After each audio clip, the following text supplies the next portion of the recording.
Hello बच्चों, एक बार फिर स्वागत करती हूँ आपके अपने channel easy math with Sonam पे। मैं सोनम और आज शुरू करते हैं एक्सरसाइज 3.4 से क्वेश्चन नंबर 5 एंड 6 को। ठीक है, क्वेश्चन नंबर 5 कह रहा है कि explain why a rectangle is a convex quadrilateral. आपको ये बताना है कि जो फिगर होती है ना रेक्टेंगल की, उसको कॉन्वेक्स क्वाड्रिलेटरल क्यों बोलते हैं। ठीक है, पहले हम फिगर ही बना लेते हैं कि रेक्टेंगल की फिगर होती कैसी है। रेक्टेंगल की फिगर ऐसी होती है जिसकी आमने सामने की साइड कैसी होती है, अपोजिट साइड इक्वल होती है। ठीक है, तो और उसके जो डायगोनल होते हैं, दो डायगोनल इक्वल भी होते हैं और कहाँ होते हैं, फिगर के अंदर होते हैं। और कॉन्वेक्स जो क्वाड्रिलेटरल होता है उसमें जो डायगोनल होते हैं वो फिगर के कहाँ होने चाहिए, अंदर ही होने चाहिए। तो रेक्टेंगल में भी कहाँ पे आए हैं दोनों रेक्टेंगल अंदर ही आए हैं फिगर के। ठीक है, और जो कॉनकेव होता है उसमें एक डायगोनल तो फिगर के बाहर होता है और एक अंदर होता है। ठीक है, तो इसलिए हम इसे क्या बोलते हैं, दोनों रेक्टेंगल के अंदर है डायगोनल, इसलिए हम इसको क्या बोलते हैं, कॉन्वेक्स क्वाड्रिलेटरल बोलते हैं। तो क्या लिखेंगे, because both of its diagonal lie in its interior। ठीक है, इसलिए क्योंकि इसके जो दोनों डायगोनल है वो अंदर होता है फिगर के, इसलिए हम इसको क्या बोलते हैं, इसलिए हम इसको कॉन्वेक्स क्वाड्रिलेटरल बोलते हैं। अब सेकंड वाले क्वेश्चन पे, क्वेश्चन नंबर 6 पे चलते हैं। क्वेश्चन नंबर 6 कह रहा है कि ABC एक राइट एंगल ट्रायंगल है। जो ये ABC ये वाली फिगर है, जो ये कैसा आपको दिया है, राइट एंगल दिया है, इसका मतलब ये राइट एंगल ट्रायंगल है इतना ABC। ठीक है, and O is a mid point of side opposite to the right angle. अगर राइट एंगल ये है तो इसकी जो अपोजिट साइड है, ये जो O पॉइंट है ना, ये इक्यू डिस्टेंस, ये कह रहा है कि मिड पॉइंट है इसका साइड का, इस AC का मिड पॉइंट है, यानी कि जितनी ये साइड है उतनी ही ये वाली भी है। ठीक है, अब कह रहा है explain why O is equidistance from ABC।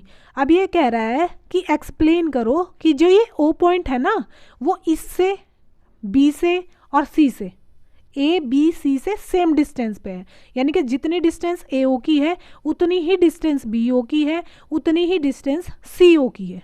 हमें ये एक्सप्लेन करना है। तो हमने क्या किया, क्वेश्चन में दिया है कि the dotted lines are drawn additionally to help you. ये इन्होंने जो डॉटेड लाइन करके दी है ना, ये हमारी हेल्प के लिए दी है, ये मैंने भी ड्रॉ कर लिया है। तो ये क्या बन गया है अब डॉटेड लाइन से, ये एक क्या बन गया है, रेक्टेंगल बन गया है। तो हम क्या लिख लेते हैं कि ABCD is formed rectangle।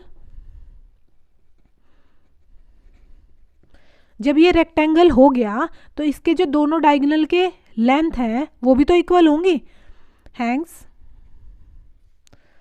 Both diagonal are equal, क्योंकि जो रेक्टेंगल होता है उसके जो दोनों डायगोनल होते हैं वो भी तो इक्वल होते हैं। तो it means AC is equals to BD के, AD is equals to BD हम लिख सकते हैं। और अगर मैं इनका हाफ कर दूं तो ये हो जाएगा 1/2 AD, दोनों तरफ से होगा हाफ, 1/2 BD। ठीक है, अब 1/2 AD का मतलब क्या है, अगर ये BD है, सॉरी AC लिखेंगे, AC is equals to BD, ये C है, AD नहीं है, AC है। ठीक है, AC ये वाला डायगोनल।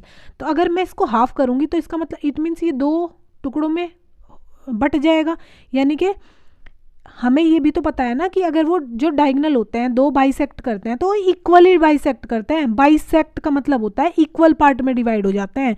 तो हम AC को क्या लिख सकते हैं, AC को लिख सकते हैं हम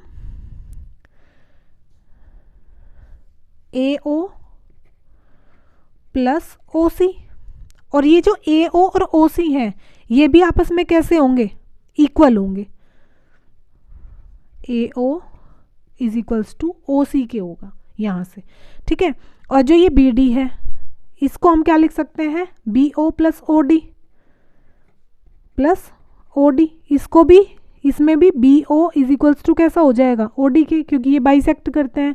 अब क्या करेंगे हम, ये इक्वल भी होते हैं आपस में, और ये हाफ हाफ भी, ये इसके इक्वल भी होता है, ठीक है। तो ये कैसे हो जाएंगे, चारों आपस में इक्वल हो जाएंगे। क्या लिख सकते हैं हम, this implies A O is equals to O C is equals to O B, इसको बी ओ को ओ बी भी लिख सकते हैं, is equals to O D. ये चारों जो है, ये भी चारों पार्ट आपस में कैसे हो जाएंगे, इक्वल हो जाएंगे, ठीक है। तो हम क्या लिख सकते हैं, हमें तो सिर्फ 3 पार्ट इक्वल चाहिए, हमें तो A O is equals to O C और is equals to O B चाहिए, हमें इससे कोई मतलब ही नहीं है। तो नेक्स्ट लाइन में लिख देंगे कि A O is equals to O C is equals to O B, हो गया इक्वल। ये इसका क्या मतलब है, अब इसका मतलब है therefore O is equidistance from A B and C, ठीक है।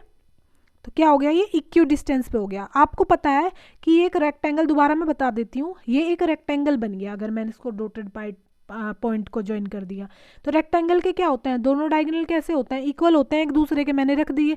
अब उनका मैं हाफ करूंगी तो हाफ की वैल्यू क्या हो जाएगी, ए सी अगर ए ओ प्लस ओ सी में डिवाइड हो जाएगा। और ये जो पार्ट होते हैं, जब ये एक दूसरे के इक्वल होते हैं तो इनके पार्ट्स भी क्या होंगे, एक दूसरे के इक्वल होंगे। तो ये सारे पार्ट्स कैसे हो जाएंगे, आपस में इक्वल हो जाएंगे। और इसका हमें कुछ करना नहीं है क्योंकि हमें दिया ही नहीं हुआ है, तो हमें इस 3 पार्ट को लेना है, इन 30 में से। तो ये 3 पार्ट ले लिए हमने, तो हमने क्या प्रूफ कर दिया कि ये क्या है, इक्यू डिस्टेंस है, यानी कि ये और ये इक्यू डिस्टेंस पे है, ठीक है। आज के लिए इतना ही, मिलते हैं नेक्स्ट क्वेश्चन के साथ नेक्स्ट वीडियो में, तब तक के लिए टेक केयर, बाय बाय।